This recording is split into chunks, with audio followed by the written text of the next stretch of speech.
Here's Mitchell. I think that's a 2. Doesn't go. And now it's McBride getting Hull. Yeah, that one might be a problem. Indiana just taking shots to the face.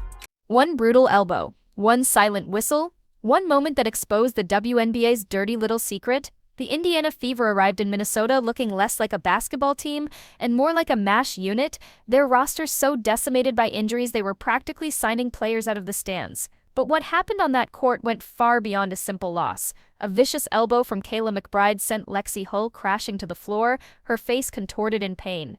In a move that defied all logic, the referee's whistle blew not on the aggressor, but on the victim. It was the breaking point, a moment of such blatant injustice that it forced everyone to ask the same terrifying question: is this just incompetence, or is the league allowing a targeted war against the Indiana Fever? And Hull is checking her jaw. Let's see that one again. Kayla McBride goes up, grabs the board, and she wants to get free because Hull has her kind of wrapped, and boy, that's a hard swing. They're going to review it. To understand the explosion of anger, you have to understand the anatomy of the crisis that led to it. The Fever weren't just playing shorthanded, they were a ghost crew. Caitlin Clark, the generational talent they built their future around, was sidelined with a nagging groin injury. Sophie Cunningham's season was over. Chloe Bibby, Sydney Colson, and Arie McDonald were all in street clothes, their names adding to a casualty list that read like a starting 5. The team was so desperate, they threw a hardship contract at Odyssey Sims, who played on a single good leg because there was literally no one else. This wasn't a team managing injuries, this was a franchise in full-blown survival mode. The Indiana Fever's injury bug is getting into spooky territory. It seems like there's a new player every single day that's getting injured. Right now they have Caitlin Clark out, not sure if she will be returning this season. Sid Colson out with a season-ending ACL tear. Arie McDonald out with a season-ending fracture in her foot. Sophie Cunningham out with a season-ending MCL tear. And then just today, before the game, they announced that Chloe Bibby would be out with a knee injury, and basically they just said it's soreness and they're just playing it safe. With the stars gone, the weight of an entire franchise fell onto the shoulders of the few who were left standing. Lexie Hull and Kelsey Mitchell were transformed from key players into iron women, forced to play grueling career-high minutes night after night. Just 2 days earlier, Hull had poured every ounce of her energy into a 37-minute, 23-point performance, not for glory, but out of pure necessity. There was no one to sub in, no one to give her a breather. Every possession was a test of endurance, pushing her body to its absolute breaking point, all while knowing she had to do it all over again. Lexie, did you come into tonight kind of expecting to play darn near the whole game just with the injury situation and the personnel available? Damn, you played 37 minutes. I mean, you played a lot too, Kels. What did you play? 35. I mean, yeah, we're down people, so gotta suck it up, play a little tired a few minutes, and take in those timeouts as best we can. But yeah, I mean, we're down people, so everyone's got to do a little more. The locker room was a revolving door of new faces. Shea Petty was signed midweek and immediately thrown into the fire. Odyssey Sims was orchestrating the offense while clearly playing through pain. Ariel Powers, another late addition, was asked to play major minutes without a single practice to build timing or trust with her new teammates. Imagine trying to win a playoff implication game while you're still learning the names of the people on your team. That's not basketball, it's chaos. And against a veteran team like the Minnesota Lynx, that chaos was a wound they were all too happy to pour salt in. We've had 3 players in the last I don't know how many days, and 2 of those players are point guards, so not really. But you know, at the same time, our ability to make plays out of what we have, right? I think a lot of our spacing allows players to do what they do best, creates opportunities for them to be successful, and then it's just making the right reads and finding the right pass, you know, on time, on target. And some of that is with experience with your teammates, and some of that is instinct. And so we are trying to do as much as we can to put players in position to use those instincts. Through it all, Kelsey Mitchell refused to surrender. She played like a woman possessed, a lone warrior fighting against an entire army. She sliced through double teams, hunted for any sliver of space, and dropped 26 points with the kind of ferocity that screamed, "I will not let us die." She attacked the rim again and again, absorbing contact that mysteriously never drew a whistle, carrying the offensive load for a team stitched together with duct tape and hope.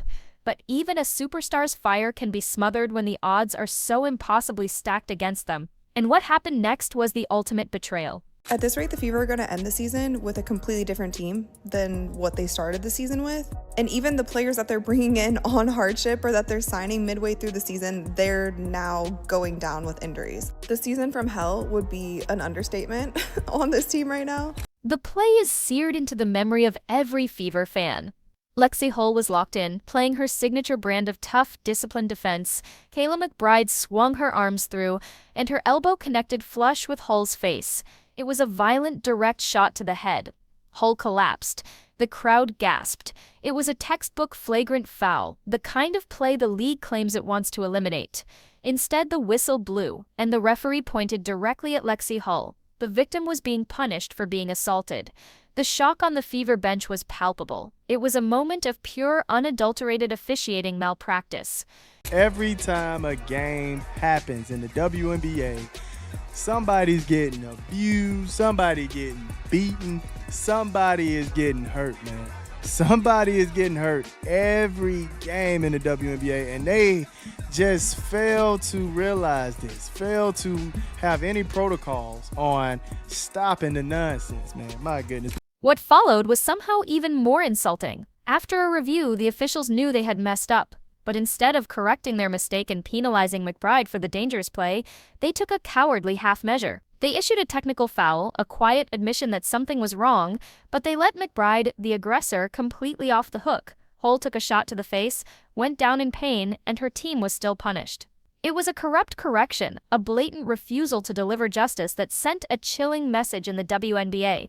Some players are more protected than others. Boom! Right there. Oh my goodness. Boom! Right in the face, man.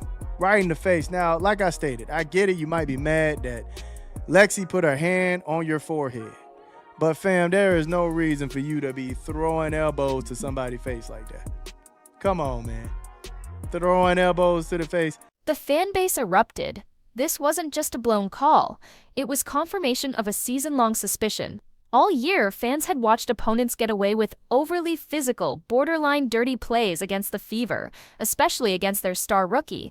This incident with Hull was the final straw. Social media became a torrent of outrage, with clips of the elbow replaying on a loop. It was a digital uprising, a collective scream from fans who felt the league was either blind to the bias or, even worse, complicit in it. Kayla McBride, 13 points for Kayla McBride. Hit Lexie Hull with an elbow. Foul on Lexie Hull. Hits Lexie Hull with an elbow, foul on Lexie Hull. I don't understand. This is how a blueprint is created. The officials' inaction gave the Minnesota Lynx and every other team in the league a license to brutalize the Fever. The message was clear: you can shove, bump, and elbow this team, and the whistle will stay silent. It's a dangerous precedent that turns the game from a physical contest into a demolition derby. Coach Stephanie White cryptically said the game was called differently, but she didn't have to say more. Everyone saw it. The standard of what constituted a foul seemed to change depending on which jersey the player was wearing. This was intentional. Now, if it wasn't intentional, okay, give it a flagrant one. I understand it. She wasn't trying to do it. Cool.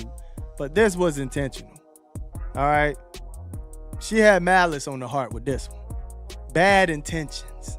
Okay? She was trying to wreck some stuff up there doing this one. Hey, let's just keep it a grand, man. Let's just keep it a grand.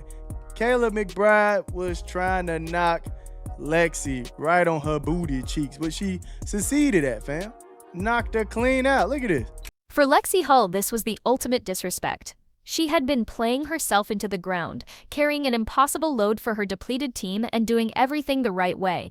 To take a cheap shot to the face and then be blamed for, it wasn't just a bad call, it was a slap in the face. You could see the fury in her eyes, a cold, hard glare that said she was done being polite.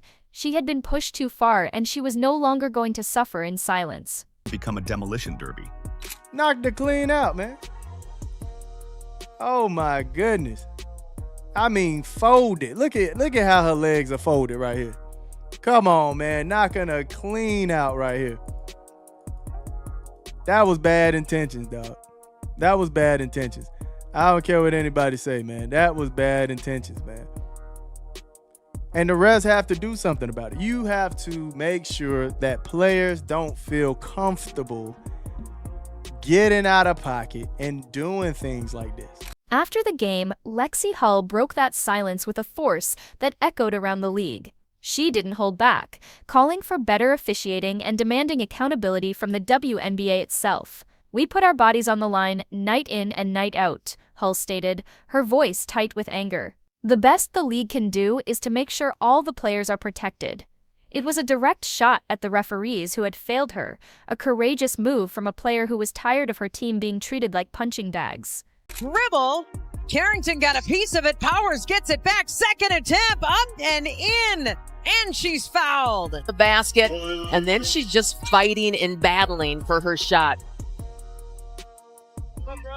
Even in the face of such blatant injustice, the Fever refused to quit. Instead of folding, they channeled their anger into defiance. Kelsey Mitchell continued her relentless assault on the basket, her scoring barrage a clear message to the officials and the Lynx that they would not be intimidated. Every bucket she scored felt like a counterpunch, a refusal to be broken by a system that seemed rigged against them.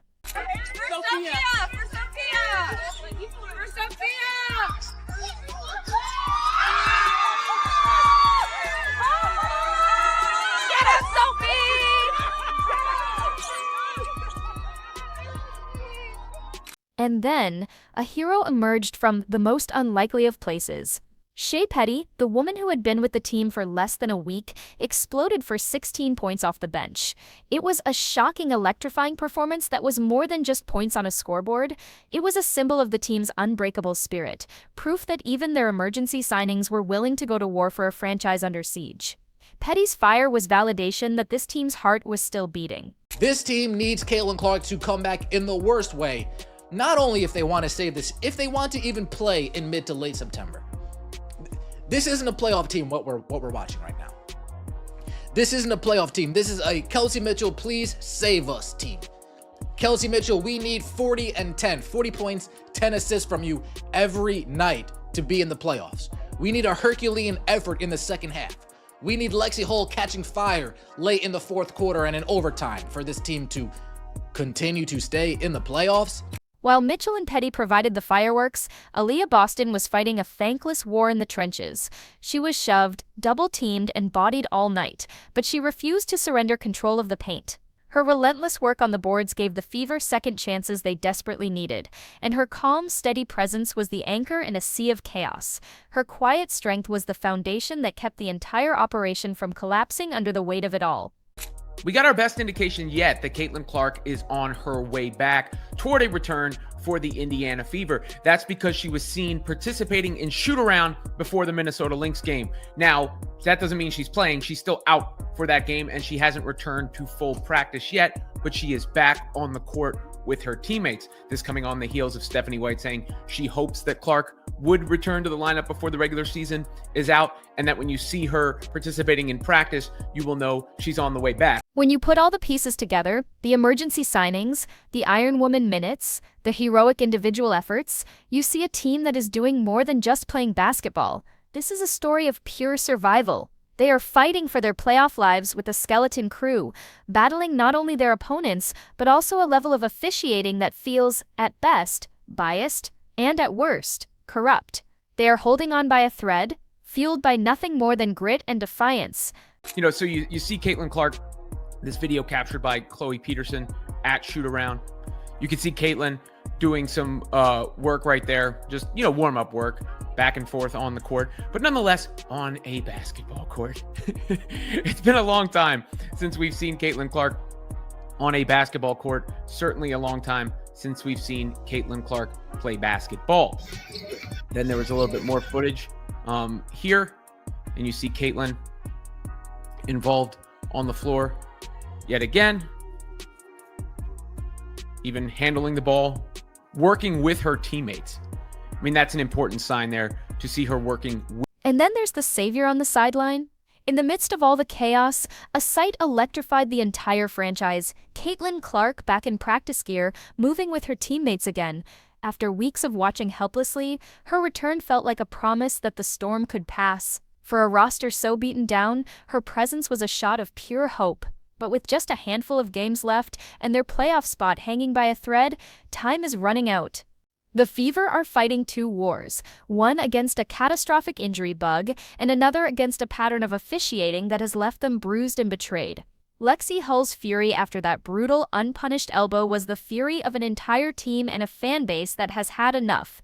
Their resilience has been extraordinary, but resilience alone doesn't win games. So the final terrifying question remains. When Caitlin Clark does return, will even her generational talent be enough to overcome a system that seems stacked against them?